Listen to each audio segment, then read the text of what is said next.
शास्त्रों में देखते हैं सबसे पहला श्लोक जो श्रीमद् भागवत में आता है वो भगवान का स्वरूप बता रहा है। उसमें है सच्चिदानंद रूपाय। सच्चिदानंद का मतलब होता है तीन चीजें मिलकर बनती है, वो है सत, चित और आनंद। जो ये तीन चीजों को जीवन में समझ लेगा सही से, उसने भगवान को समझ लिया, क्योंकि भगवान का रूप ही सच्चिदानंद है। तो सबसे पहला है सच, जो कहा गया सच की राह पर चलो।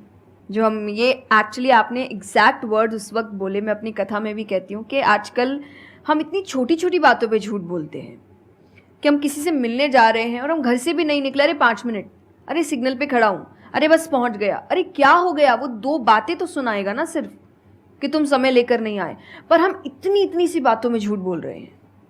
ये हमें लगता है कि कोई बड़ी बात नहीं, पर ये बहुत बड़ी बात है कि आप इतना भी सच का सामना नहीं कर सकते, और फिर हमें लगता है कि हम लाइफ की जो प्रॉब्लम्स है उसका सामना कर लेंगे, खुद के सच का तो सामना कर नहीं पा रहे हैं। जिंदगी का सच सामने आएगा तब तो बैंड ही बज जाएगी पूरी, क्योंकि वो कठिन है। जिंदगी आसान नहीं है, किसी के लिए नहीं, भगवान के लिए भी नहीं हुई। आप राम जी को उठाइए, कृष्ण जी को उठाइए, जब तक यहाँ रहे कोई सुखी नहीं रहा।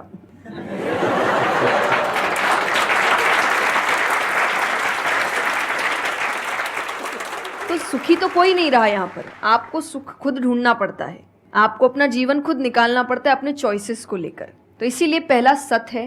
दूसरा चित है, अवेयरनेस। हम अवेयर नहीं है चीज़ों को लेकर, हम इग्नोर करते हैं। अवेयरनेस और इग्नोरेंस ये ऑपोजिट्स हो गए कि आप कोई भी चीज़ आपको समझ नहीं आ रही है, नहीं है। मैं अधिकतर नास्तिक लोगों को आप देखिए, उनको अगर पूछे ना भगवान को मानते हैं, तो उनके पास एग्जैक्ट रीजंस नहीं होते कि क्यों नहीं मानते। बस नहीं है, दिखा नहीं, मुझे नहीं दिखा तो नहीं है।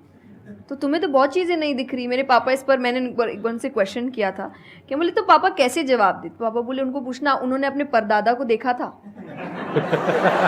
देखा तो नहीं होगा,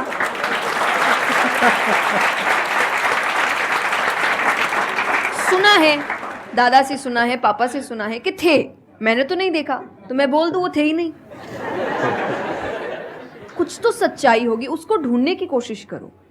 मैं धर्म के लिए हमेशा कहती हूं कि आपको ढूंढना पड़ेगा।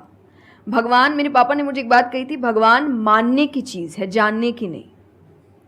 जानना क्या होता है, पहले इस्तेमाल करें फिर विश्वास करें।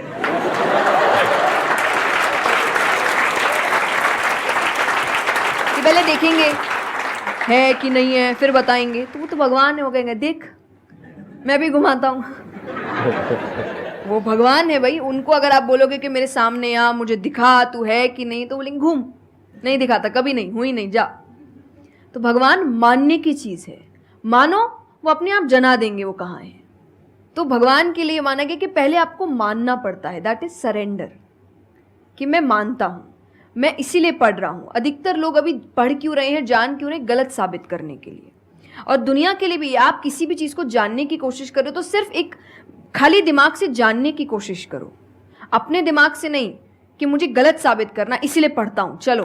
तो फिर आपका दिमाग सीधा उस गलत बात पे ही जाएगा कि देखो मैंने तो बोला ही था गलत है, और उसके आसपास कितनी अच्छी बातें लिखी होगी आप देखेंगे नहीं। पर आपको जो बस साबित करना है, आप उस लोग सुनते भी आजकल इसीलिए है।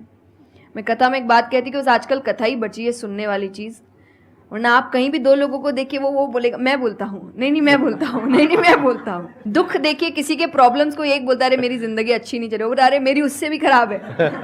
आप किसी से मदद भी कहाँ मांगेंगे कि वो एक दुख सुनाओ वो 4 सुनाता है, तो क्या ही मदद मांगे कि तो मेरे से दुखी है, तू मेरे से और 500 रुपये रख भाई। ये तो इतना, तो लोग हर वक्त कोई सुनना नहीं चाह रहा, और सुन भी रहे हैं तो इसीलिए कि ताकि बस मैं बोल सकूं, कि ये खत्म करे बस जल्दी से, चुप हो ताकि मैं बोलूं। तो ये बंद करिए। भगवान ने अर्जुन की पहले पूरी बात सुनी थी, एक बार भी बीच में इंटरप्ट नहीं किया, उसकी पूरी बात सुनी। क्यों?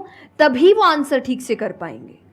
अगर आप बीच में हर चीज में इंटरप्ट करेंगे, लोगों के ओपिनियंस में इंटरप्ट करेंगे, तो आप उनकी बात को नहीं समझ पाएंगे। जितना सुनेंगे उतना सीखेंगे, क्योंकि बोलोगे तो वही जो आता है, पर सुनोगे तो कई बार ऐसी चीजें पता चलेगी जो नहीं पता, जो नहीं आता है।